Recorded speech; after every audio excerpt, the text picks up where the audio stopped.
Dead on the spot ang 5 sakay ng isang truck nang mahulog sila sa isang bangin sa Davao Oriental. Base sa initial investigasyon, nawalan ng kontrol ang pagmamaneho ng driver ng nasabing sasakyan. Si Dan Villegas para sa Balitang Pulis. 5 ang patay at 5 naman ang sugatan matapos na mahulog ang isang truck sa isang bangin sa Davao Oriental.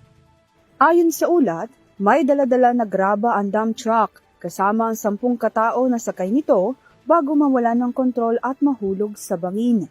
Nahulog ang nasabing truck sa nasa 80 talampakan na lalim ng bangin sa Sincho Panlaisan, Barangay Pichon sa bayan ng Caraga sa Davao Oriental.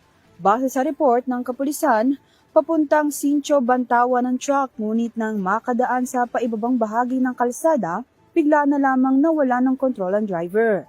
Dead on the spot ang 5 sakay ng truck kabilang ang isang engineer matapos na madaganan nito at nanglulan na graba. Ang driver at ang iba pang 4 na biktima ay nagtamo ng mga sugat sa kanilang katawan dahil sa nangyaring trahedya. Agad na naidala sa ospital ang mga ito upang mabigyang atensyong medikal.